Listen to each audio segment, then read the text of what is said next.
बच्चों, आज हम पढ़ने जा रहे हैं हमारी पाठ्य पुस्तक बसंत भाग 1 यानी हमारी कक्षा 6 का 14वां पाठ, और जिसका नाम है बच्चों लोकगीत। और इस पाठ को जिन्होंने लिखा है उनका नाम है भगवत शरण उपाध्याय जी। भगवत शरण उपाध्याय जी ने इस पाठ को लिखा है। बड़ा प्यारा सा पाठ है। जैसे पाठ का हमारे नाम है लोकगीत, लोकगीतों के बारे में है। लोकगीत बच्चों उनको कहते हैं जो जनता के गीत होते हैं, जो आम आदमी के गीत होते हैं। आपने फिल्मी गीत सुने हैं, आपने शास्त्रीय संगीत सुना है, लेकिन लोकगीत जो होता है वो हमारी आम जनता का संगीत होता है, जो हमारी आम जनता के द्वारा। आपने देखा होगा विभिन्न अवसरों पर कुछ लोकगीत गाए जाते हैं। हर प्रांत के अपने लोकगीत होते हैं, हर प्रांत के लोकगीत अपने अलग अलग होते हैं। आपने देखा होगा किसी प्रांत में कोई लोकगीत होता है, किसी प्रांत का कोई लोकगीत होता है।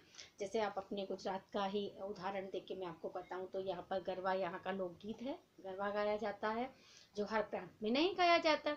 तो इसी तरह से लोकगीत जो है वो जनता के मन के गीत हैं। तो चलो हम पाठ शुरू करते हैं। कि शास्त्रीय संगीत में अलग अलग लोकगीत होते हैं। शास्त्रीय संगीत से अलग लोकगीत सीधे जनता के दिल के गीत होते हैं, यानी जनता के आम जनता का संगीत होता है लोकगीत। लोकगीत जो है वो हमारी आम जनता का संगीत है, जो बिना किसी साधना के त्योहारों पर, विशेष अवसरों पर गाए जाते हैं। जो जैसे मैंने बताया विशेष त्योहारों पर अलग अलग गीत गाए जाते हैं। होली के अवसर पर आपने देखा होगा होली के गीत होते हैं, या कोई और सावन का महीना होता है तो सावन के गीत होते हैं। और आपने देखा होगा ब्याह शादियों में भी आपने अलग अलग तरह के हर अवसर के गीत अलग अलग होते हैं, जो सीधे आम जनता का संगीत होता है। विशेष अवसरों पर गाए जाते हैं ये गीत। इनकी रचना ग्रामीण जनों ने ही की है। इनकी रचना के लिए कोई एक स्पेशल रचनाकार कोई नहीं है। इनकी जो रचना की है वो आम जनता ने ही की है, यानी हमारे जो ग्रामीण जन होते हैं उन्होंने ही इसकी रचना की है। ये ढोलक, झांझ, मजीरा, करताल आदि के साथ गाए जाते हैं। जो महिलाएं होती हैं या पुरुष होते हैं उनको ढोलक बजाकर और मंजीरे बजाकर, आपने मंजीरे देखे ना मंदिर में, मंजीरा बजाकर, झांझ, करताल, ये सब वाद्य यंत्र हैं जो ग्रामीण लोग बजाते हैं। और वैसे आम संगीत में बजाए जाते हैं, लेकिन ग्रामीण जनों ने इन वाद्य यंत्रों की मदद से ये गीत गाए जाते हैं।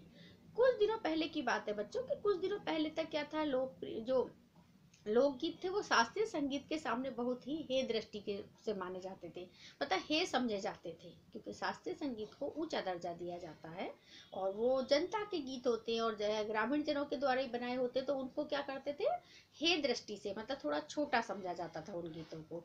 तो लेकिन समय के साथ और उनकी उपेक्षा भी की जाती थी, परंतु साहित्य और कला के क्षेत्र में परिवर्तन आया। अभी चेंजेस आए, बदलाव आया है हमारे संगीत और कला के क्षेत्र में। और आपने शास्त्रीय संगीत तो अलग रहा ही है, लेकिन आप अपनी आम सिनेमा जगत में भी आप देखोगे तो लोक संगीत का बहुत बढ़ चढ़ के हिस्सा होता है।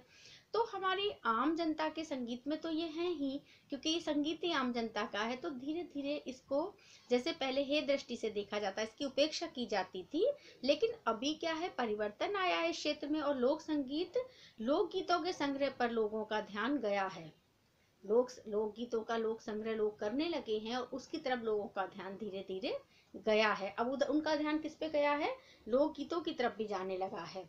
लोकगीत कई प्रकार के होते हैं और ये इनमें सबसे प्रमुख होते हैं आदिवासी गीत।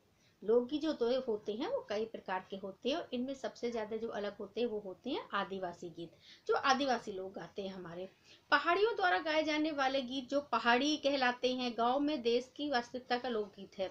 गांव में देश का वास्तविकता, गाँवों में देश की उनकी वास्तविकता क्या होती है, उनका लोकगीत होता है। जैसे पहाड़ी लोग गाते हैं वो पहाड़ी गीत होते हैं, जो आदिवासी लोग गाते हैं वो आदिवासी गीत होते हैं, और वो ही उनका संगीत होते हैं, उन्हीं के द्वारा वो गाए जाते हैं, उन्हीं के द्वारा उन्हें बनाया जाता है गीतों को। पहाड़ियों द्वारा गाए जाने वाला गीत जो पहाड़ी गीत कहलाता है, चैता, कजरी, बारामासा, सावन आदि मिर्जापुर, बनारस और पूर्वी उत्तर प्रदेश तथा पश्चिमी बिहार में गाए जाते हैं। कौन कौन से गीत, चैता, कजरी, बारामासा, सावन आदि मिर्जापुर, बनारस और पूर्वी उत्तर प्रदेश तथा पश्चिमी उत्तर प्रदेश में गाए जाते हैं। और पश्चिमी बिहार में भी, सॉरी, पश्चिमी उत्तर प्रदेश नहीं, पश्चिमी बिहार में गाए जाते हैं। बाउल तथा भतियाली, बाउल तथा भतियाली बंगाल के लोकगीत हैं ये दोनों, जो महिया पंजाब का है तो माहिया पंजाब का है। मतलब जो बाउल भतियाली बंगाल के लोकगीत हैं और माहिया जो है वो पंजाब का लोकगीत है। लोकगीतों का विषय रोजमर्रा के जीवन का होता है। लोकगीत जो होते हैं वो हमारे रोजमर्रा के जीवन पर आधारित होते हैं। उनमें हमारे रोजमर्रा की ही बातों को ज्यादा दिखाया जाता है जो हमारे लोकगीत होते हैं। इसलिए वो सीधे जनता के यानी सीधे हमारे मर्म को छू लेते हैं।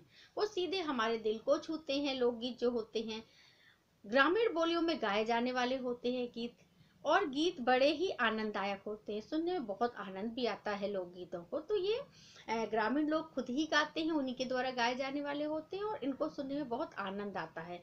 लोकगीत पीलू, सारंग, दुर्गा, सावन, सोरठा, कहरवा, बिरहा तथा धोबिया आदि में गाए जाते हैं। ये सारे राग हैं, पीलू राग, सारंग राग, राग सावन, राग सोरठा, कहरवा, बिरहा और धोबिया आदि रागों में गाए जाते हैं जो ये लोकगीत होते हैं। आसानी से समझ में आ जाने वाली भाषा होती है इनकी। आकर्षक राग इनकी लोकप्रियता के कारण है। बहुत ही प्यारी सी इनकी भाषा होती है हमारे लोकगीतों की, और इनकी भाषा सरल और सहज होने के कारण ये सीधे हमारे दिल को छूते हैं, लोकप्रिय होते हैं ये हमारे जन जन में। और आपने देखा होगा लोकगीतों की अपनी ही विशेषता भी होती है।